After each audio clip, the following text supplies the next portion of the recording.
Stocks हमें लगातार पसंद आते दिखे, चाहे वो एक्सचेंजेस हो, बीएसई से, एमसीएक्स से लेकर, या फिर डिपॉजिटरी हो, चाहे वो सीडीएसएल हो, चाहे आरएनटी एजेंट हो जैसे कि केम्स वगैरह केम्स टेक्नोलॉजी वगैरह। इसके अलावा म्यूचुअल फंड्स आप देख लीजिए, ब्रोकिंग फर्म्स देख लीजिए, वेल्थ मैनेजमेंट फर्म्स देख लीजिए, सब जगह अच्छी तेजी बनती हुई दिखी है। ऐसे में हमें लगता है कि कोई वजह नहीं कि ग्रो में बढ़िया तेजी ना बने। तो ऐसे में ग्रो में आपके लिए निवेश करने की राय है, और इसमें आपको लिस्टिंग गेन और लॉन्ग टर्म दोनों के लिहाज से पैसा लगाना चाहिए। क्यों लगाना चाहिए पहले बता दूं आपको।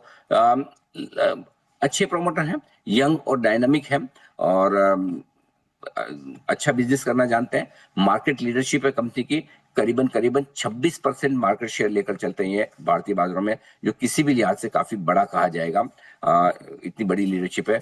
नए जितने भी इन्वेस्टर्स बाजार में आ रहे हैं उनमें 45% करीबन करीबन जो लोग हैं वो आपके लिए जो ग्रो के नए क्लाइंट्स बन रहे हैं।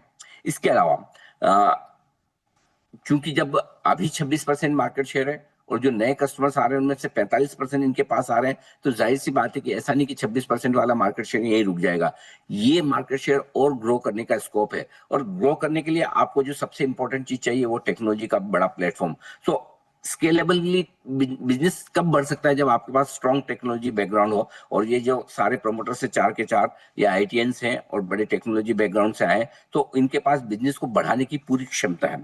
एक और अच्छी बात कंपनी के बारे में कि दूसरे ब्रोकर्स के मुकाबले में वायदा कारोबार के वॉल्यूम पर डिपेंडेंस कम है। तो ये वीकली एक्सपायरी वाले जो मामले चल रहे हैं, जो जिसकी वजह से थोड़े वॉल्यूम कम हुए, थोड़े और हो सकते हैं, उसका असर तो होगा लेकिन थोड़ा कम।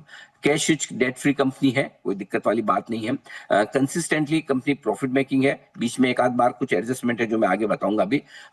इसके अलावा नए प्रोडक्ट जो कंपनी लगातार इंट्रोड्यूस कर रही है, इससे आगे फ्यूचर में थोड़ी ग्रोथ और बढ़ती हुई दिखेगी। तो जैसे पहले म्यूचुअल फंड शुरू किया, अब एमटीएफ मार्जिन फंडिंग वगैरह, बॉन्ड वगैरह, इसमें ट्रेडिंग जो शुरू कर रहे हैं, इसका बड़ा फायदा मिलेगा। नेगेटिव क्या है?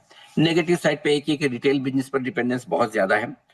इसके अलावा वित्त वर्ष 2025 में एक साल के लिए थोड़े कैश फ्लो नेगेटिव रहे थे। बिजनेस मार्केट के मूवमेंट के हिसाब से काफी डिपेंडेंट, मार्केट का मूड अच्छा है तो वॉल्यूम बढ़ जाते हैं, कम होता है घट जाते हैं। 2024 में एक साल जरूर कंपनी ने नेट लेवल पर प्रॉफिट लॉस बुक किया था कुछ एडजस्टमेंट की वजह से, लेकिन ईबिटा लेवल पर लगातार कंपनी प्रॉफिटेबल है।